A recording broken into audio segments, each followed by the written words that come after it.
Hi കൂട്ടുകാരെ, പുതിയൊരു വീഡിയോയിലേക്ക് എല്ലാവർക്കും സ്വാഗതം. അങ്ങനെ ദയ ശബരിക്ക് കയറി വന്നത് തന്നെ ചൂടാവണിട്ട്. അപ്പോൾ ശബരി ചോദിക്കുകയാണ്, എന്താ ദയ നീ ഇങ്ങനെ പെരുമാറുന്നത്? നിങ്ങൾ ഇത്രയും നേരം എവിടെയായിരുന്നു? അച്ഛൻ്റെ റൂമിൽ. അത് എന്തിനാ ഇത്രയും നേരം? അതെ, ഇന്നിപ്പോൾ അച്ഛൻ എൻ്റെ മടിയിൽ കിടന്നാണ് ഉറങ്ങിയിരിക്കുന്നത്.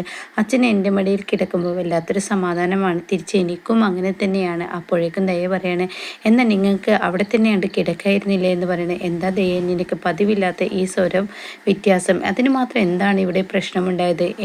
എനിക്ക് ആർക്കും ഒരു പ്രശ്നവുമില്ല. ഇവിടെ മറ്റുള്ളവരുണ്ടോ ഇല്ലേ എന്നുള്ളത് നിങ്ങൾ ചിന്തിക്കുന്നില്ലേ? അച്ഛൻ എല്ലാവർക്കും ഉള്ളതല്ലേ, അതെന്താ നിങ്ങൾ ചിന്തിക്കാത്ത? ഉടൻ തന്നെ ദയ പറയും. ദയ അത് പറഞ്ഞ ഉടൻ തന്നെ ശബരി പറയാണ്, അതിന് മാത്രം എന്ത് പ്രശ്നമാണ് ഇവിടെ ഉണ്ടായത്? പല പ്രശ്നങ്ങളും ഈ വീട്ടിൽ നടക്കുന്നുണ്ട്, പക്ഷെ നിങ്ങൾ അത് അറിയുന്നില്ല എന്ന് മാത്രം എന്ന് ദയ പറയുന്നു കേട്ടോ. അപ്പോൾ ഉടൻ തന്നെ എന്ത് പ്രശ്നം? ഇത് എൻ്റെയും എൻ്റെ മോൻ്റെയും കാര്യം നിങ്ങൾ നോക്കുന്നുണ്ടോ? നിങ്ങൾ അറിയുന്നുണ്ടോ? ഞങ്ങളുടെ വിഷമം നിങ്ങൾ മനസ്സിലാക്കുന്നുണ്ടോ? ദയ്യേ, നിനക്ക് ഞാൻ എന്ത് കുറവാണ് വരുത്തിയിട്ടുള്ളത് എന്ന് ശബരി പറയുന്നു കേട്ടോ.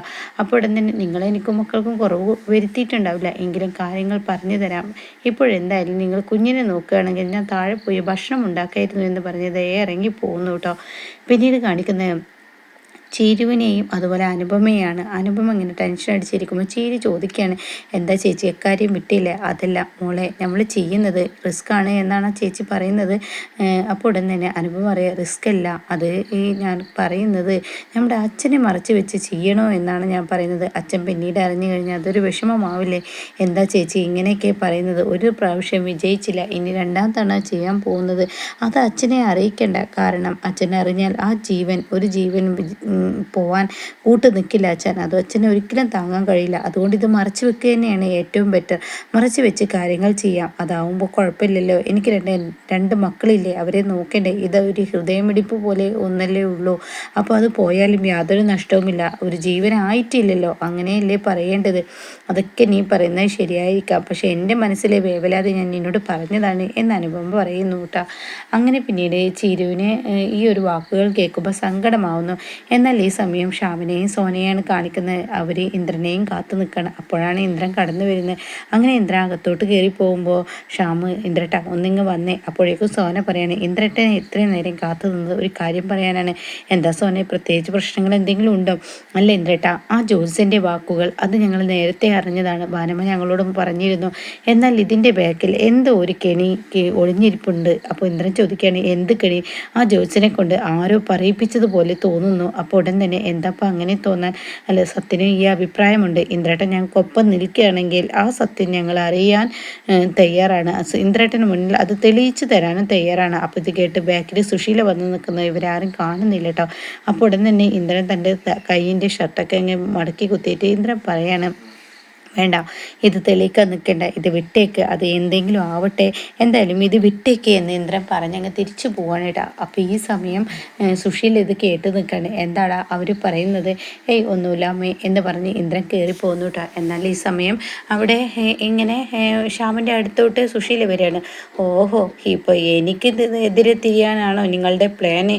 ആ ജോത്സ്യൻ എന്ത് തന്നെ പറഞ്ഞാലും ആ ജോത്സ്യനെ ഒരുപക്ഷെ നിങ്ങൾ 4 അടി അടിച്ചാൽ ജോത്സ്യൻ ഒരുപക്ഷെ നിങ്ങളോട് സത്യങ്ങൾ, ഇല്ലാത്ത സത്യങ്ങൾ വിളിച്ചു പറഞ്ഞേക്കാം. പക്ഷേ ഇത് ഉള്ളത് തന്നെയാണ്. ജോത്സ്യൻ ഒരു കാര്യം കൂടി പറഞ്ഞിട്ടുണ്ട്. അതാ ഭാനുമത്തള്ള പറഞ്ഞില്ലേ, 7 മാസം കഴിഞ്ഞാൽ എൻ്റെ കുഞ്ഞിന് നല്ല രാജകീയ ജീവിതമായിരിക്കുമെന്ന്. അത് പറഞ്ഞില്ലേ എന്ന് പറയുമ്പോൾ ഇതിൻ്റെയൊക്കെ ബാക്കിൽ കളിച്ചത് ആരാണെന്ന് ഞങ്ങൾക്ക് നന്നായി മനസ്സിലായിട്ടുണ്ടെന്ന് സോന പറയുകയാണ് കേട്ടോ. സോനയുടെ ഈ വാക്കുകൾ കേട്ട ഉടനെ സുശീല, ആ ബാക്കിൽ കളിച്ചത് ഞാനായിരിക്കും എന്നല്ലടി നീ ഉദ്ദേശിച്ചത്, പിന്നെന്താ സംശയം? അപ്പോൾ ഉടൻ തന്നെ എനിക്ക് അങ്ങനെ യാതൊരുവിധ സംശയം ഇല്ലടി എന്ന് സോന തിരിച്ച് പറഞ്ഞിട്ട് പറയാണ്, അതൊക്കെ കളിച്ചത് നിങ്ങളായിരിക്കും. നിങ്ങൾക്കാലോ ഇതിനൊക്കെ പ്രത്യേക കഴിവ്. കാരണം നിങ്ങൾക്ക് എൻ്റെ മകനായ ഇന്ദ്രൻ്റെ കയ്യിൽ നിന്ന് ഊറ്റേണ്ടതെല്ലാം ഊറ്റിയെടുക്കാൻ പറ്റുന്നുണ്ടല്ലോ.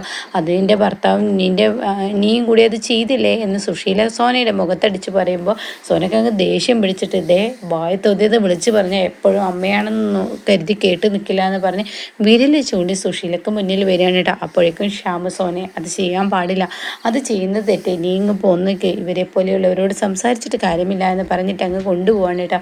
എന്നാൽ ആ സമയം സുശീല ചിന്തിക്കുന്നത്, ഇങ്ങനെ പോയാൽ ശരിയായില്ല, ഇത് കൈവിട്ട കളിയാണ്. ഇവർക്ക് എനിക്ക് നേരെ തിരിയുന്നെങ്കിൽ അതിന് മുന്നേ ഞാൻ എറിയണം എന്ന് സുശീല മനസ്സിലാക്കുന്നു. കേട്ടോ.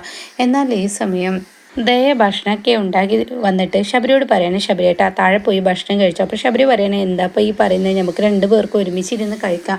അപ്പോൾ ഉടൻ തന്നെ ശബരി ഈ ദയ പറയാണ്, കുഞ്ഞിനെ ആരും നോക്കും, അത് അനുജയിച്ചില്ലേ, അനുജയിച്ചിയോട് ഈ റൂമിലോട്ട് വരാൻ പറഞ്ഞാൽ പോരെ. അപ്പോൾ ഉടൻ തന്നെ ദയ പറയാണ്, നമ്മുടെ ബെഡ്റൂമിൽ മറ്റുള്ളവർ കയറുന്നത് എനിക്ക് ഇഷ്ടമില്ല. ഇത് കേൾക്കുന്ന ശബരി, എന്താ ദയ നീ ഇങ്ങനെയൊക്കെ സംസാരിക്കുന്നത്, അനുജയിച്ച് അതിനെ മാത്രം എന്ത് തെറ്റാണ് ചെയ്തത്. അപ്പോൾ ഉടൻ തന്നെ പലരും പല തെറ്റുകൾ ചെയ്തിട്ടുണ്ടാവും, നിങ്ങൾ ഭക്ഷണം കഴിച്ചു വരൂ, അതാണ് ചെയ്യേണ്ടത് എന്ന് പറഞ്ഞ ഉടനെ എന്നാൽ ശരി ഞാൻ ഭക്ഷണം കഴിക്കാൻ പോവാണ്. അപ്പോൾ ഉടനെ ദേ പറയാണ്, എന്തായാലും അപ്പോൾ ഉടനെ ഞാൻ ഭക്ഷണം കഴിച്ച് ഞാൻ ഒരു പണി ചെയ്യാം, എൻ്റെ അച്ഛൻ്റെ കൂടെ ഞാൻ അങ്ങ് കിടന്നോളാം എന്ന് പറയുന്നത്. ഇത് കേൾക്കുന്ന ദയ, നിങ്ങളെന്താ പറഞ്ഞത്, നിങ്ങളുടെ അച്ഛൻ്റെ കൂടെ കിടക്കുക, ഇവിടെ വേറെ ആരുമില്ലേ അച്ഛനെ നോക്കാൻ, നിങ്ങൾ മാത്രമേ ഉള്ളൂ നിങ്ങളുടെ അച്ഛൻ്റെ കൂടെ കിടക്കാൻ. അത് കേൾക്കുന്ന ശബരി പറയണം, എന്താ ദയ നീ ഇങ്ങനെ ഒന്നും അറിയാത്തതുപോലെ പൊട്ട സംസാരിക്കുന്നത്, ഇന്ന് അച്ഛനെ വേറെ ഡോക്ടറെ കാണിച്ചതാണ്, ആ മരുന്ന് എങ്ങനെയുണ്ടെന്ന് അറിയണമെങ്കിൽ അച്ഛൻ്റെ കൂടെ ഞാൻ തന്നെ കിടക്കണ്ടേ, അത് നിങ്ങൾ മാത്രം ചിന്തിച്ചാൽ പോലെ ബാക്കിയുള്ളവരും ചിന്തിക്കണ്ടേ, എനിക്ക് മറ്റുള്ളവരെ നോക്കേണ്ട ആവശ്യമില്ല, എൻ്റെ അച്ഛൻ്റെ സന്തോഷം അതാണ് എനിക്ക് എൻ്റെ ജീവിതത്തിൽ വലുത്. അപ്പോൾ ഉടൻ തന്നെ ദയ പറയണം, നിങ്ങൾ അതിന് തന്നെയാണോ താഴെ കിടക്കുന്ന, ആർക്ക് കണ്ടറിയാം, അതൊന്നും പറയാൻ പറ്റില്ല, അച്ഛൻ്റെ പേരും പറഞ്ഞ് പല കാര്യങ്ങളും നിങ്ങൾ ചെയ്തു കൂട്ടുന്നുണ്ടാവും എന്ന് പറയുമ്പോൾ നീ ഇത്ര ചീപ്പാവരുത് എന്നർത്ഥത്തിൽ ദയേ ശബരി അങ്ങ് നോക്കിയിട്ട് പോകുന്നു കേട്ടോ. പിന്നീട് അനിത ഇങ്ങനെ ഭക്ഷണം വിളമ്പി കൊടുക്കുകയാണ് ശബരിക്ക്. അപ്പോൾ ശബരി പറയാണ്, ദയ കഴിക്കാൻ വന്നോളൂ, ഞാനങ്ങ് വേഗം പോയിക്കോളാം. അപ്പോൾ അനിത പറയാണ്, അതിന് ദയ കഴിക്കാതിരുന്നിട്ടില്ലല്ലോ, ദയ കഴിച്ചിട്ടാണല്ലോ ഇവിടെ നിന്ന് പോയത്, പൊതുവേ ദയ രാത്രിയിൽ ഭക്ഷണം കഴിക്കലില്ല, ഇന്ന് 2 ചപ്പാത്തിയെ കഴിച്ചിട്ടുള്ളൂ. അപ്പോൾ അവൾ കഴിച്ചു എന്നാ പറയുന്നത്, കഴിച്ചു. ഇത് കേൾക്കുന്ന ശബരി ചോദിക്കും, അനുദേശി കഴിച്ചോ. അപ്പോൾ പാത്തവും പതുങ്ങിയും ദയ കുഞ്ഞിനെ അവിടെ കിടത്തണം, മോനെ ഈ അമ്മയുടെ സ്വസ്ഥതയും സമാധാനവും നിൻ്റെ അച്ഛൻ കളയാണെങ്കിൽ ഇവിടുത്തെ ഈ വീട്ടുകാരുടെ എല്ലാ സമാധാനവും എല്ലാവരുടെയും സ്വസ്ഥതയും സമാധാനവും ഞാനും കളയുമെന്ന് പറഞ്ഞ് ദയ ദേഷ്യത്തോടു കൂടിയിട്ട് അവിടെ നിന്നും അങ്ങ് ഇറങ്ങുകയാണ് കേട്ടോ. അപ്പോൾ കാണുന്ന കാഴ്ച ശബരി ഇങ്ങനെ അനിതയോട് സംസാരിക്കുന്ന കാണുമ്പോൾ തന്നെ ദയക്ക് നന്നായി ദേഷ്യം വരുന്നുണ്ട്. അങ്ങനെ ശബരിയോട് അനിത പറയാണ്, നീ കഴിച്ചോ. അപ്പോൾ ശബരി പറയാൻ പറ്റില്ല, ചേച്ചിയും കൂടി ഇരിക്കുക, എനിക്കൊരു കമ്പനിക്കൊരു ആളും കൂടി ഉണ്ടാവട്ടെ. അപ്പോൾ അത് കേൾക്കുമ്പോൾ ദയക്ക് ഇത്ര വൃത്തികെട്ട മനുഷ്യനാണ് ഈ മനുഷ്യൻ എന്ന ഭാവത്തിൽ ഇങ്ങനെ നോക്കുന്നുണ്ട് കേട്ടോ. അപ്പോൾ ഈ സമയം ഇവർ കണ്ടിട്ടില്ല, ശബരിയും അതുപോലെ അനിതയും കണ്ടിട്ടില്ല. അപ്പോൾ അനിത പറയണം, മോന് കഴിച്ചോ എന്ന് പറയുമ്പോൾ അത് പറ്റില്ല, എൻ്റെ ചേച്ചിയും കൂടി ഇരിക്കുക എന്നൊക്കെ പറഞ്ഞിട്ട് അനിതയെ കസാലിൽ ഇരുത്തി കൊടുക്കണം, പ്ലേറ്റ് എടുത്ത് കൊടുക്കണം, ഭക്ഷണങ്ങൾ വിളമ്പി കൊടുക്കണം, കഴിക്ക് ചേച്ചി എന്ന് പറയണം. അപ്പോൾ അതൊക്കെ കണ്ടിച്ചേ വല്ലാത്തൊരു വൃത്തികെട്ട സ്വഭാവം ഇയാൾക്ക് എന്ന ഭാവത്തിൽ ദയ അങ്ങ് കയറി പോകുന്നു കേട്ടോ. എന്നാൽ ഈ സമയം സുശീല ഇന്ദ്രൻ്റെ അടുത്തോട്ട് ചെന്നിരിക്കുകയാണ്. അപ്പോൾ ഇന്ദ്രൻ ഇങ്ങനെ സോന പറഞ്ഞ കാര്യങ്ങൾ ഇങ്ങനെ തിരിച്ചു മറിച്ച് ആലോചിക്കുമ്പോൾ സുശീല വന്നിട്ട് പറയുന്നത്, എന്താണ് നീ സോന പറഞ്ഞ കാര്യം ആലോചിക്കുകയാണ്, അത് നീ ഇത്ര വിഷയമാക്കണ്ട, അവളുടെ സംസാരം അറിയില്ലേ, അവരൊക്കെ നിന്നെ മനഃപൂർവ്വം വേദനിപ്പിക്കാൻ നോക്കുകയാണ്, അവരെങ്ങനെയെങ്കിലും അനുപമയെ നിൻ്റെ ജീവിതത്തിലോട്ട് ഇനിയും തള്ളിയിടാനാണ്, അവളെപ്പോലെയുള്ള മുതവിയെ ഇനി ഈ വീട്ടിലോട്ട് കയറ്റണ്ട.